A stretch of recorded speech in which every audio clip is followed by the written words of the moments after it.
सवाल ये है कि देवों के देव को महादेव क्यों कहते हैं।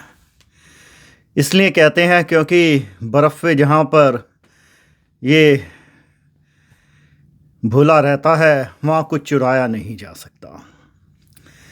कहानी साझा शुरू करेंगे शाही स्नान करने गए सेठ लकी राम की। लकी राम की बात में एक बात बहुत अच्छी थी, वो पूरे साल भर पैसा कमाते और वो डुबकी मारने ज़रूर जाते। और जब भी 5 या 10 साल के शाही स्नान आते वो उनके भंडारे वहाँ चलते। उनके दर से कोई खाली नहीं जाता था उन भंडारों में। ये बात अलग थी कि लकी राम के कैसे पैसे आते ये कोई नहीं जानता था। अगर जानते तो कोई बोलता नहीं था। जब लकी राम पहुँचे, अब अंतिम सांसें आ रही थीं। लकी राम का परिवार पूरा साथ था, सब लोग खुश थे क्योंकि कहते थे इतने सज्जन है। पंडितों की पूरी फौज खड़ी हो गई बाहर, धर्मगुरु सब आ गए।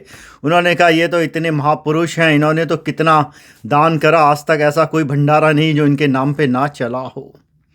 लकी राम भी अंदर ही अंदर खुश हो रहे थे, सोच रहे थे चलो अब इस मृत्यु लोक के नरक से मुक्ति मिली, स्वर्ग में जाएंगे, मोहिनी बैठी होगी, अम्बा अम्बालिका होंगी, ऋतंबरा होंगी, आनंद ही आनंद होगा, सोमरस बहेगा। लेकिन ये क्या हुआ? जब यमराज आए, भयानक सी शक्ल थी।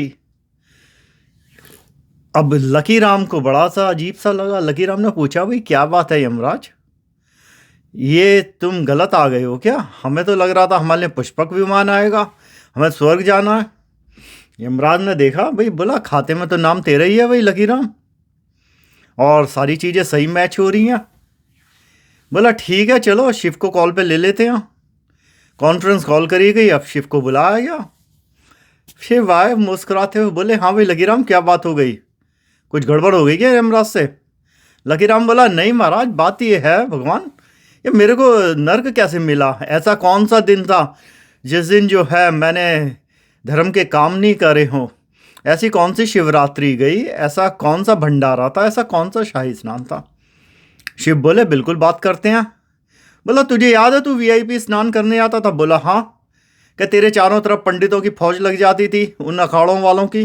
बोला हाँ। बोला तेरा पहला तो पाप वहीं हो गया, तू धर्म में भी अधर्म कर बैठा। तू मेरे अंदर अहंकार इतना ज्यादा था, तू क्या एक डुबकी नहीं लगा सकता था? तू क्या एक बार ये अपना छोला नहीं उतार के आ सकता था, आम आदमी नहीं बन सकता था? तूने तो वहां भी पैसे का रुतबा दिखाया, चारों तरफ तेरी फोटो खींचती थी। तूने दान मेरे नाम पे थोड़ी करे, ये तो तूने अपने नाम के लिए करे, मेरा तो सिर्फ नाम इस्तेमाल हुआ जैसा आज कलयुग में हो रहा है। दूसरा, महादेव बोले उस दिन तेरी वजह से जो हादसे हुए उनका क्या होगा? तेरे लिए सारी लाइनें बंद कर दी गई थी, लोगों की अर्थव्यवस्था खराब हो गई, जन मान हाल पता नहीं क्या क्या हुआ था। क्या तुझे याद नहीं है? अगर तुझे लगा कि तू उसमें नहीं जा सकता एक आम आदमी बनके, तो तू गया क्यों? तू मेरा नाम लेता और अपने ऊपर जल ऐसे डाल लेता, तो मैं तो कहता हूं तेरे पाप में वहीं धो देता। तेरे अंदर एक सच्ची श्रद्धा तो होती, ऐसा करता ओम हो गया। बोला इस पानी में कौन सा है? सन्यासी अगर हाथ में पानी ले ले, गंदा पानी गंगा जल हो जाता है, और तुम्हारे ऐसे संसारी को गंगा जल दे दो तो वो गंदा जल हो जाता है। शिव का बोलना जारी था। शिव उसे उसके पाप गिनाते चले गए। तो मॉरल यहाँ पे ये है, इससे क्या फ़र्क पड़ेगा आप किस पागलपंथी में जाकर क्या करते हैं? अगर मन में सच्ची श्रद्धा नहीं है, मन में इंसानियत नहीं है, लोगों के लिए प्रेम नहीं है, आज के जो हालात हैं और जो लालच की बदनसीबी है वो ये है, लोग एक दूसरे के कुचलने में, मचलने में, धक्का करने में, ये सब कैसा धर्म है? ये कौन सी इंसानियत है? क्या इंसान इतना ज़्यादा गिर जाएगा? क्या लालच उसका है? तुम इतने मूर्ख कैसे हो सकते हो?